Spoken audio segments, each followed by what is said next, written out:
O Senhor esteja convosco. Ele está no meio de nós. Proclamação do Evangelho de Jesus Cristo segundo Lucas. Glória a vós, Senhor. Naquele tempo, disse Jesus aos seus discípulos: O Filho do Homem deve sofrer muito, ser rejeitado pelos anciãos, pelos sumos sacerdotes e doutores da lei. Deve ser morto e ressuscitar no terceiro dia. Depois Jesus disse a todos: Se alguém me quer seguir, renuncie a si mesmo, tome sua cruz cada dia e siga-me. Pois quem quiser salvar a sua vida, vai perdê-la. E quem perder a sua vida por causa de mim, esse a salvará. Com efeito, de que adianta a um homem ganhar o mundo inteiro, se perde e se destrói a si mesmo? Palavra da salvação.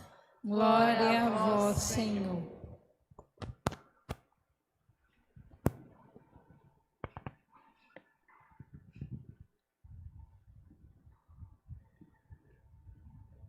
A liturgia de hoje, claro, é penitencial, como a quaresma o é. É um convite para que a gente faça uma escolha. Começa com isso sendo apresentado a nós através das palavras de Moisés no livro de Deuteronômio, capítulo 30. Um texto muito incisivo, muito forte, sempre presente no nosso tempo quaresmal, pois é como uma flecha para nós. A qual direção nós queremos seguir? Qual é o caminho que queremos trilhar durante esses próximos dias? Há um caminho muito claro que é um convite de Deus a uma conversão. E quando a gente fala em conversão, não estamos falando de um processo que é natural, que é agradável a nós. Quando a gente fala de conversão, a gente está falando de uma transformação, uma metamorfose mesmo nossa, espiritual, a gente poderia dizer assim, em que a gente tem que perder para ganhar, e que a gente tem que abrir mão para poder encontrar o reino de Deus, e isso nunca vai ser fácil.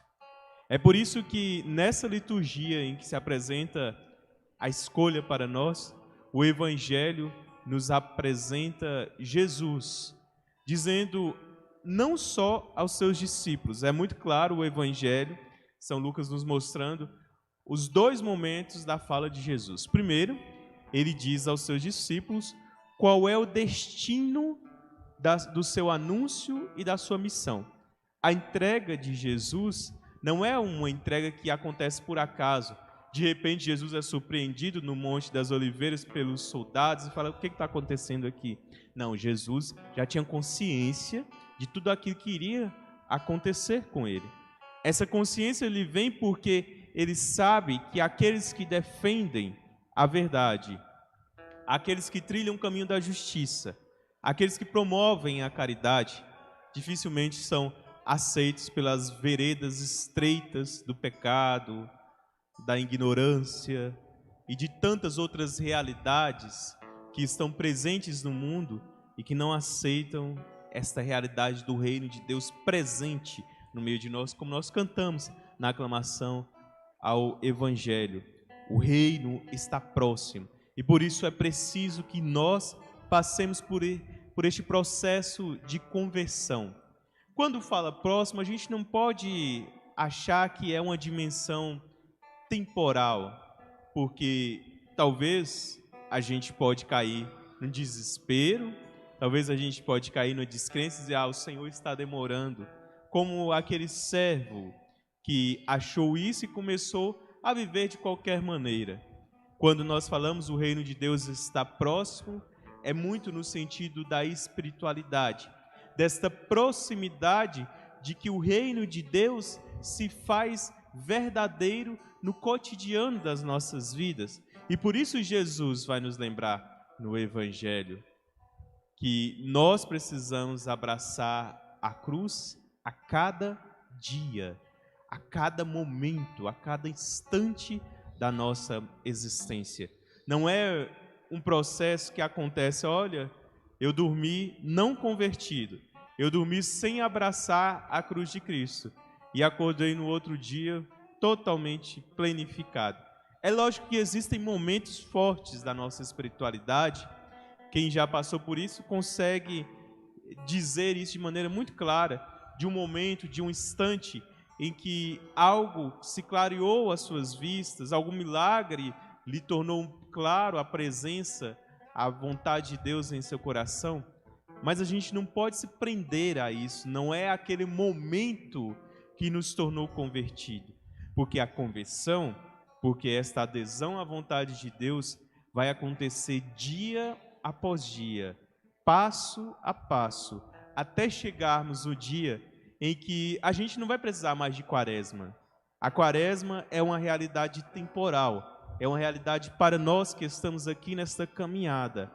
E nós temos uma Páscoa visível a nós, os domingos a qual nós celebramos, a cada Eucaristia nós renovamos o sacrifício pascal de Jesus.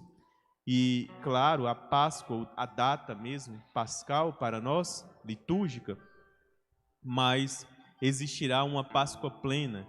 Então, a gente pode entender o quanto que a quaresma ela é importante para nós, porque ela representa a nossa própria vida.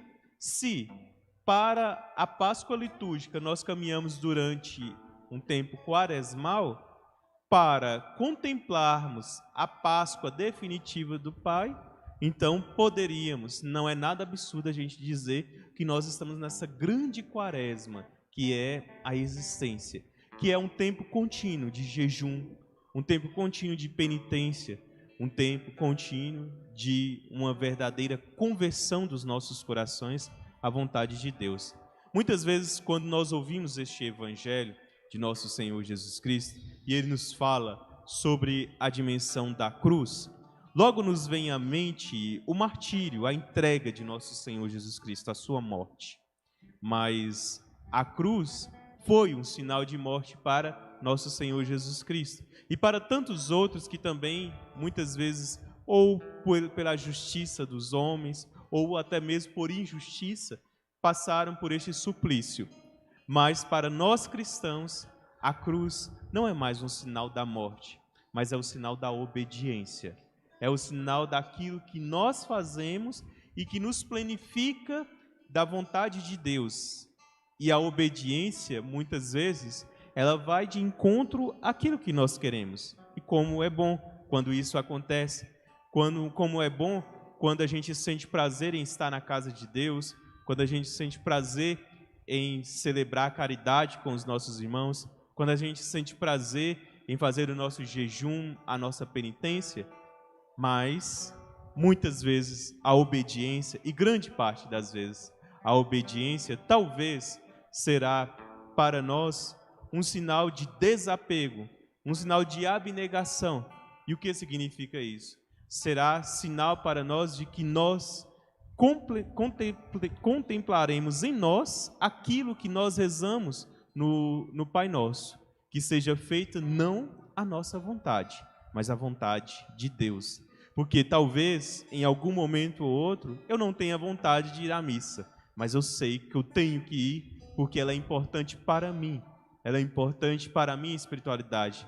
Talvez, em algum momento, eu vou achar até alguma desculpa razoável, a gente pode assim dizer, para não rezar, mas eu sei que eu preciso rezar.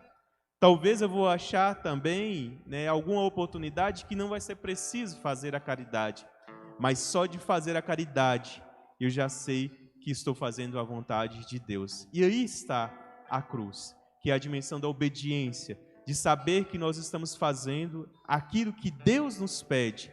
E com certeza nós encontraremos, a cada vez que nós fizermos isso, mesmo que seja contra a nossa vontade humana e não a nossa vontade espiritual, que nós saibamos que Deus estará planificando o nosso esforço, a nossa boa coragem, o nosso desapego em cumprir este chamado dele nas nossas vidas.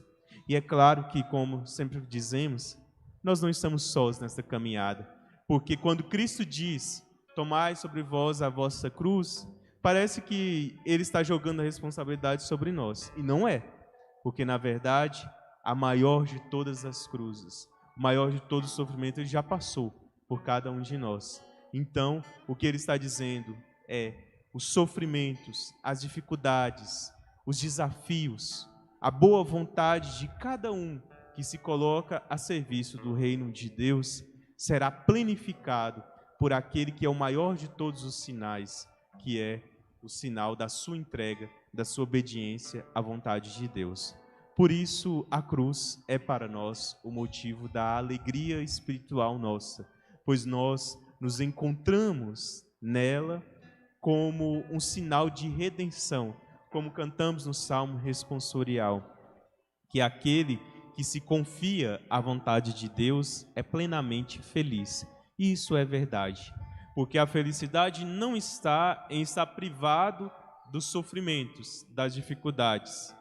A felicidade não está privado de passar por dores, mas a felicidade está naquele que encontra sentido, seja nos momentos de dor, de sofrimento, aquele que encontra sentido, seja nos momentos de alegria e de bonança e de fortuna na nossa vida, que a gente saiba encontrar a vontade de Deus, pois é aí que está a verdadeira felicidade do cristão, do filho, da filha do Senhor que se coloca a serviço do seu reino.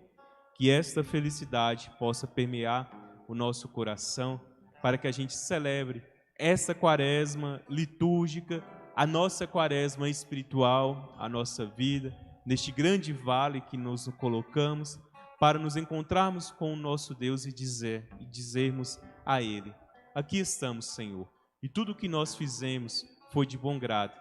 Demos o melhor de nós, e aqui nós colocamos o melhor de nós diante de vós.